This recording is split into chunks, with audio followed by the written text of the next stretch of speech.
Oh, hey, Scruffy. Couldn't see you behind the chair. I thought you left.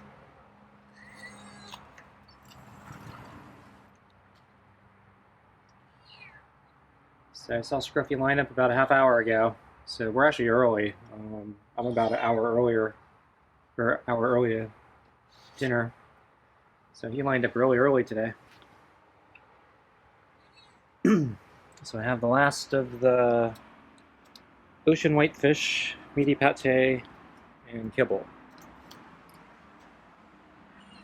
Wow, it's hot.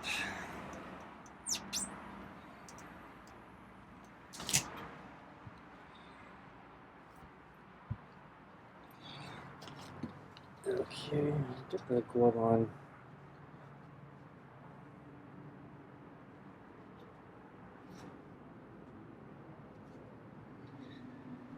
Okay.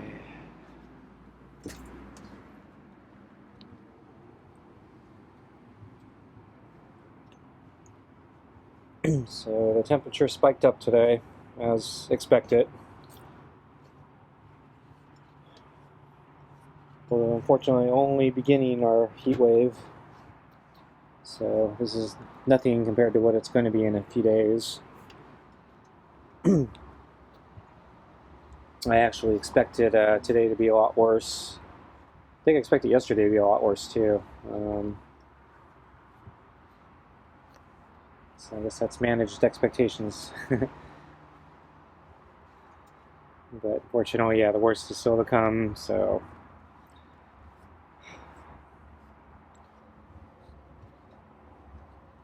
But so far, yeah, still power. That's a good thing.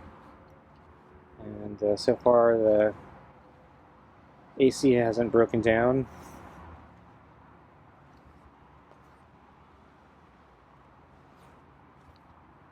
Again.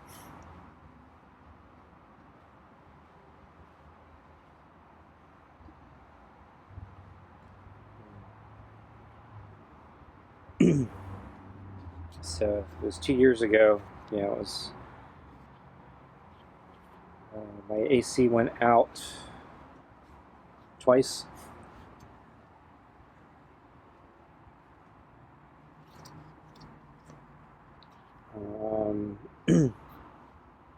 See, first time was, yeah, the unit was dying.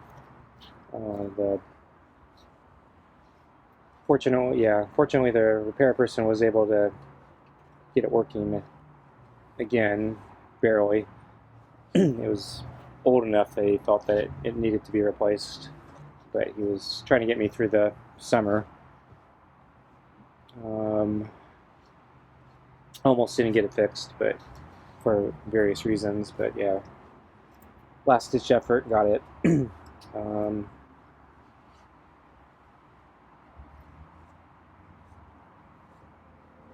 Unfortunately, it broke at the hottest time of the year, and yeah, it was also in the midst of the lockdowns, so very few companies were working, and parts were backlogged, which was part of my problem.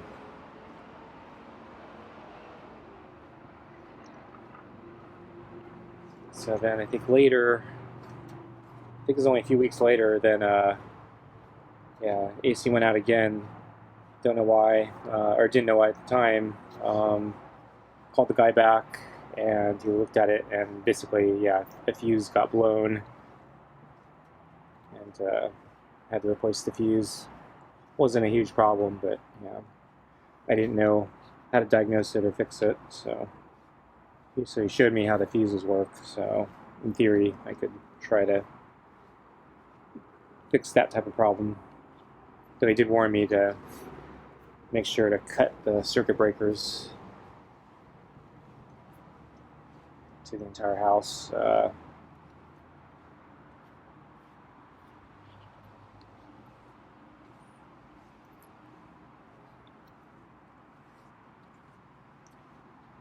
think he said there's a power switch on the fuse box, but that actually, he said, won't protect you from changing that fuse. He says, yeah, there may still be electricity flowing.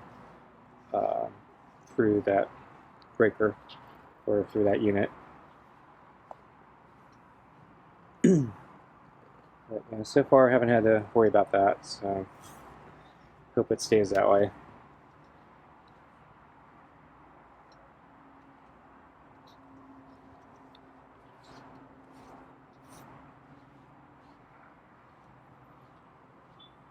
Yeah, lifted his paw.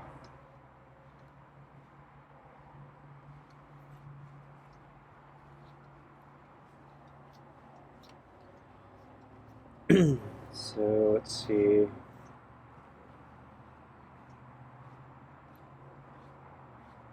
I'm planning to go for a bike ride after I feed Scruffy here. So one of the reasons I want to do it early is, yeah, I'm losing too much sun, so I gotta hit the road sooner. Fortunately, it's still hot, so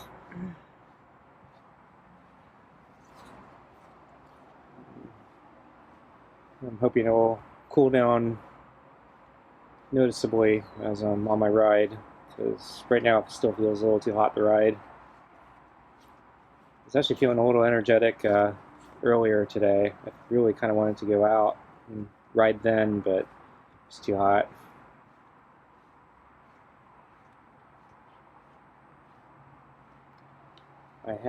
So I went for a run last night. Did a long run. I actually made it. Did four laps.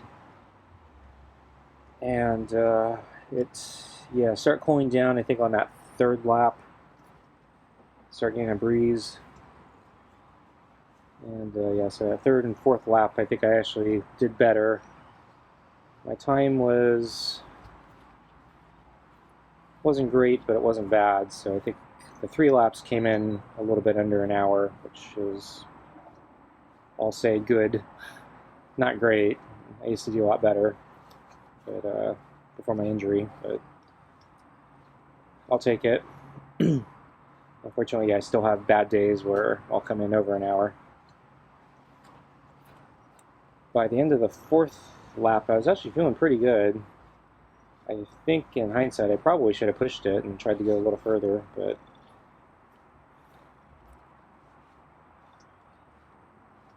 I was so happy just to not have a terrible run. I kind of wanted to end on a high note.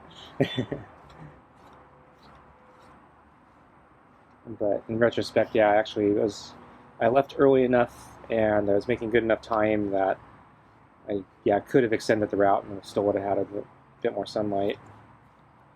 So I probably should have took advantage of that, but oh well.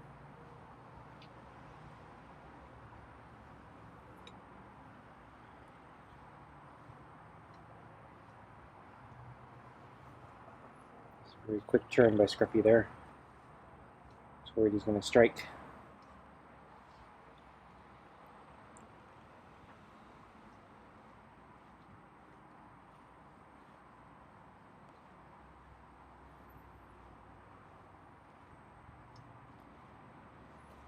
So I wanted to, I was thinking I wanted to try to use the sun oven today. But yeah, I had trouble getting to sleep last night, even though I was really tired, and so I didn't actually, I think, fully fall asleep till pretty late, so early morning. And then I think early this morning I heard a bunch of, I think they're crows on the roof. Sometimes they come in swarms. It's murders, they call them, murder of crows. So yeah, they all hang out kind of on the roofs here, and they also seem to like cracking nuts or something on my roof. So they were tapping really hard on my roof as I was trying to sleep. And so fighting to get back to sleep. So finally woke up kind of late morning, and then by then I missed half the day's worth of sunlight. So it's too late to do the sun oven. So I'm resorting to the pressure cooker tonight. So I think Scruffy's ready for food. Yeah. Ready for food? Yeah. Okay, let's get your food.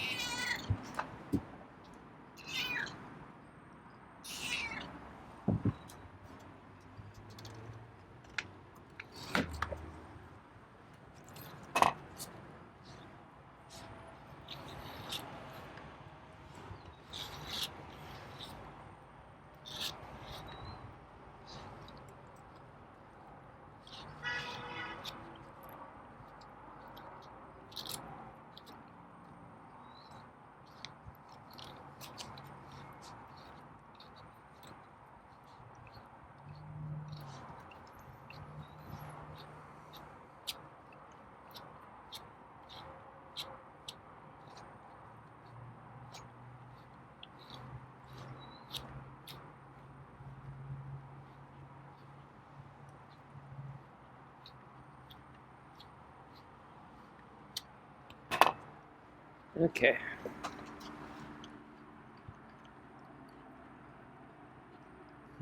So I brought out the water a little late today. I was looking for Scruffy. He was on the other side of the table, kind of underneath it, so I didn't see him immediately. And then I had to hold out the camera to get an angle where I could point it under the table. So I was kind of next to the big potted plant, and I guess because it was hot, Scruffy decided not to wait for me to leave. He actually got up and then kind of went for the water bowl very quickly. So yeah, he was not going to wait for me today. So when he got to the water bowl, he did hesitate a little bit. I think he was looking back, and I was wondering if he's going to try to wait me out again to go back inside. And then I think he actually finally did take a sip of water. I was actually standing directly out in the sun, and so I figured I better probably go in. I don't want to get fried for no reason. So as I went back inside, I was concerned Scruffy was probably going to run away, run back, as I had to walk past him. There's still, quite a bit of space between us, but he's a very skittish cat. But to my surprise, he held his ground, so he didn't run away. So that's good. So that's progress, I guess.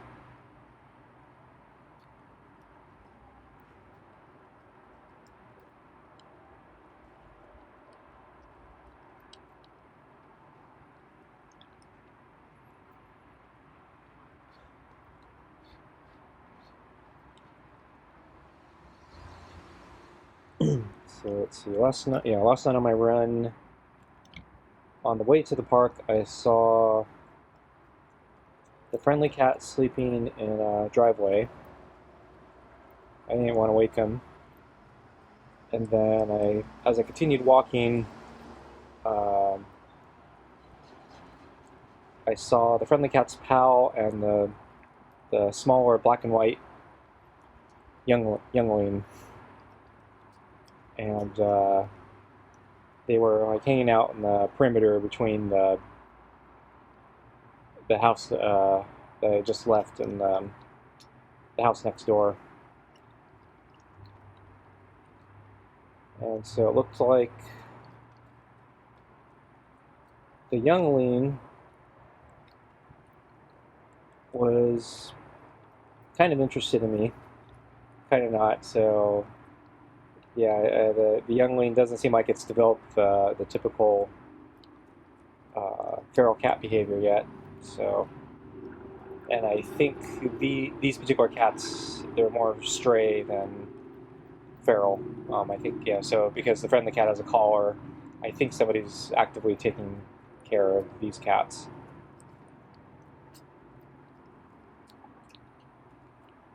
And so the youngling, I kind of approached, and I was kind of bending over, extending out my finger, doing that Michelangelo thing. And the youngling kind of came over, not all the way, but yeah, he seemed to be kind of interested in me, but he didn't come completely over the way, all the way. There was like a little bush between us, and he didn't want to. There's like a little pathway he could have taken to get to me, but yeah, he didn't want to do that. And then the friendly cat's pal looked like he had been sleeping next to a board or something, and he was kind of crawling out of his sleeping place and stretching. And then the youngling took a look at the pal and then decided, yeah, he wanted to look at the pal. So he kind of turned back and looked like, yeah, he wanted to play or something. Not sure what, but the pal kind of looked at me and, yeah, he was kind of stretching. And then I think he decided he wanted to sharpen his claws on the board. So at that point, I decided I'd just continue on. But yeah, that youngling actually seems potentially friendly. I think if the friendly cat had been there and let me pet the friendly cat, the other two cats would have come over. I think if they see the friendly cat approving, they might be more willing to come over like the last time. But yeah, the friendly cat was asleep. And a bit further back, since he wasn't in the yard, he was in the driveway.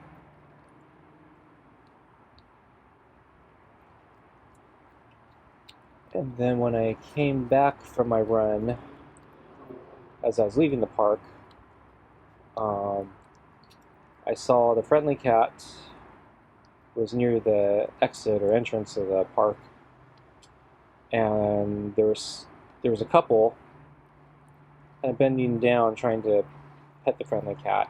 I'm not sure if they had just finished petting the friendly cat or if they were still trying to pet the friendly cat. So they were kind of close, and the friendly cat was looking at them and wasn't afraid of them. He was kind of, I think, indecisive. He's done that to me as well. So sometimes it looks like, yeah, he's not sure if he wants pets or not. He'll kind of get close and then think about it, and then sometimes I guess he's deciding if he wants to do something else or do pets. So maybe he wants to hunt for a squirrel or something like that. So as I got closer, I think, yeah, he decided he wanted to do something else. And so he broke away from the couple, and then the couple decided to move on. And then I actually got closer to the friendly cat a little bit, and I kneeled, or I didn't fully kneel down. I bent down a little bit to see if he would come for pets, but I think, yeah, he was still decided he wanted to do something else. So he moved on. And then I noticed a little bit further back, the friendly cat's pal was sitting on a different driveway, kind of watching the whole thing from a slight distance. And so I continued my walk, and I got closer to the pal. He didn't run away from me, so I also bent down, extended my finger. But yeah, he looked at me for a while, but yeah, I don't think he seemed to be looking elsewhere, and I think he was looking at the friendly cat, and so I said I'd just keep moving on.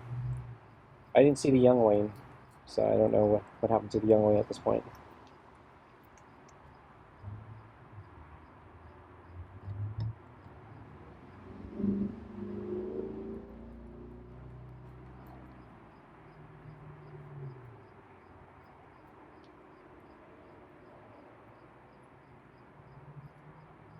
So I think Scruffy's almost done. It's a good thing too, because I'm dripping sweat again.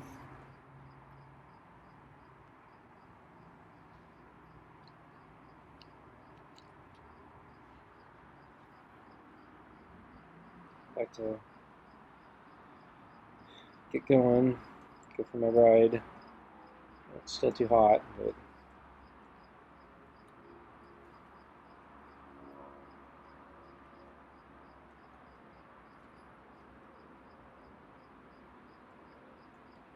give it a go. Fortunately, not feeling quite as energetic as I did earlier this afternoon.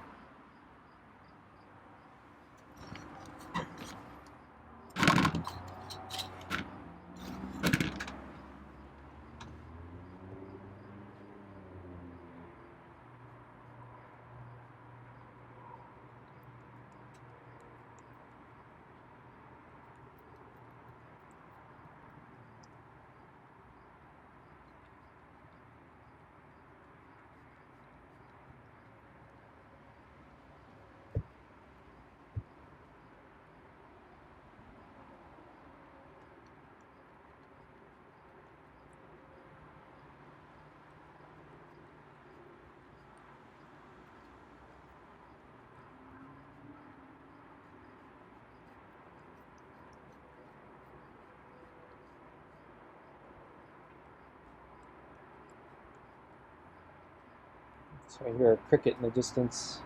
It's not dark yet. Cricket's chirping pretty fast just because of the heat.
Okay.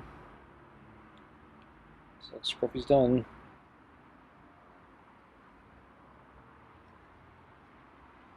Okay, I'm gonna get up. Okay, thanks for watching. See you next time. Bye.